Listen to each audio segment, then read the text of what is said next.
Je vais vous raconter l'histoire d'une vieille dame. Nous sommes en 1878. À cette époque, la production de bois sur le bassin d'Aurillac est importante. Et pour augmenter cette prospérité, on a besoin d'un nouvel accès.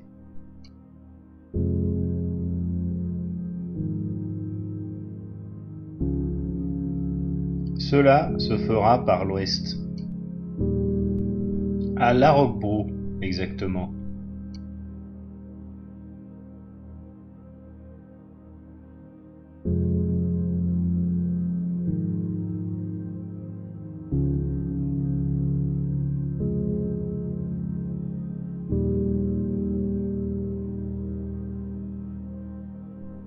C'est là qu'elle est née, le 11 mai 1891, entre Larocbrou et la Val-de-Serre.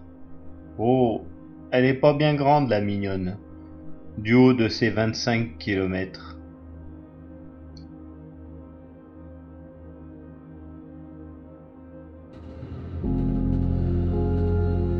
Qui sont ses parents? Des ouvriers. 900 ouvriers qui se sont relayés pendant 12 ans avant qu'elle ne voie le jour.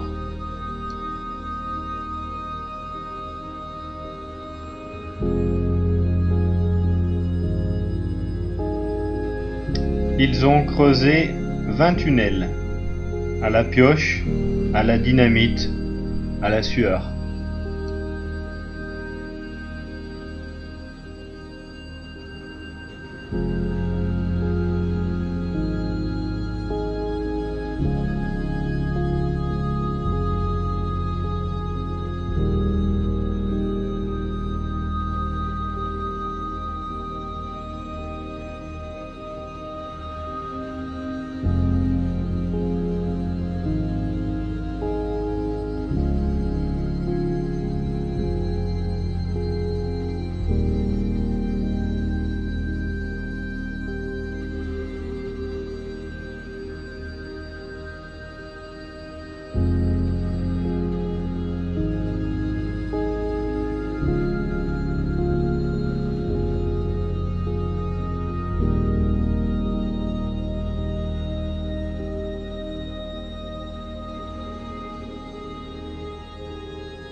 Pour acheminer le matériel et les hommes, ils ont aménagé des chemins, construit des sentiers, creusé des tunnels, encore. Ils l'ont appelé la petite ligne.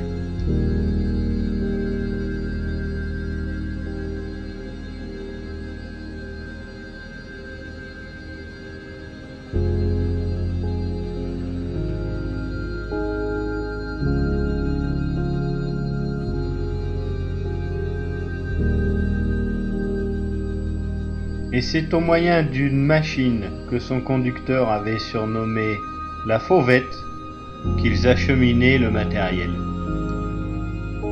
Ses pères ont construit des ponts, des murs de soutènement.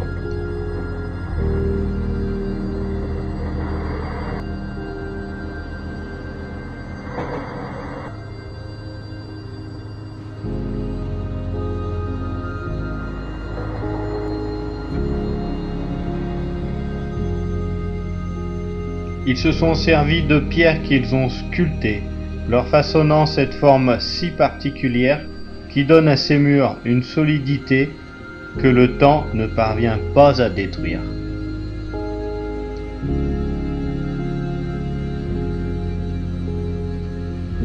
À chaque extrémité de chaque tunnel a été construit une maisonnette, où y vit un homme avec sa famille. Il s'occupe de l'entretien d'une portion de la ligne. Ici, dans ces maisons qui aujourd'hui ne sont plus, des enfants sont nés, des familles ont vécu.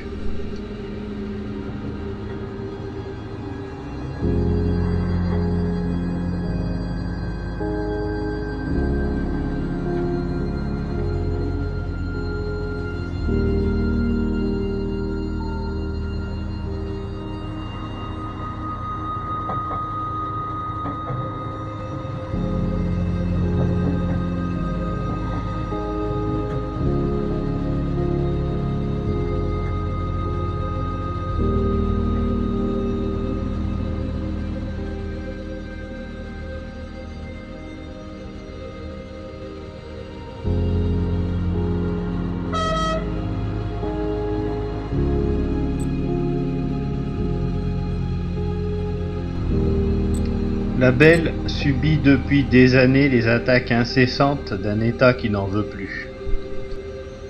Les horaires de ces trains ont été modifiés pour briser ses liens avec l'extérieur. Le plus performant de ces convois a été remplacé par un autocar qui met 3 heures pour faire la liaison Aurillac-Brive, là où ce dernier ne mettait qu'1h30. Comme cela ne suffisait pas, on lui a enlevé ses performances. Elle voit passer des autorails à la traîne et pleure ses wagons de bois.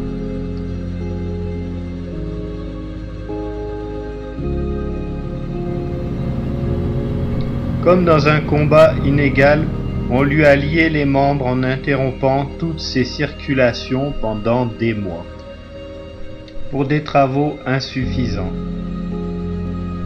pour des soi-disant feuilles mortes qui feraient déchanter ses convois.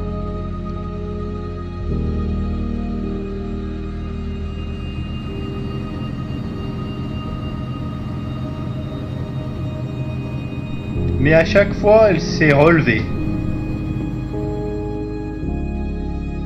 poussée par une force invisible.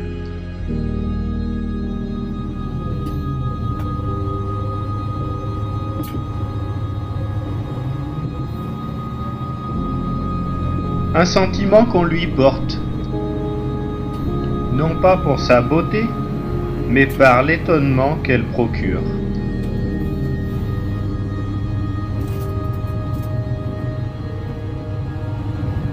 Elle est, pour les Cantaliens, un lien vers l'extérieur.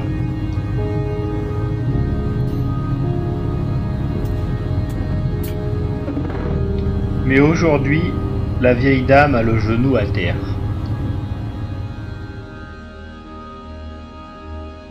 Elle n'a pourtant jamais failli à son devoir. La voie tient bon, ancrée dans la roche de granit qu'il a vu naître. Et même si un jour, un carré sur la voie devait sceller son histoire, les noms de ses enfants resteront toujours en nous.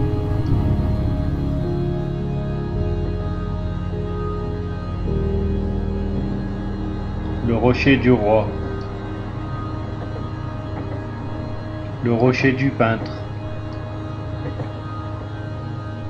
le tunnel de l'Aigle, la cascade de la Borde, Salvagnac, la Coste, la halte de Siran, la Mativie.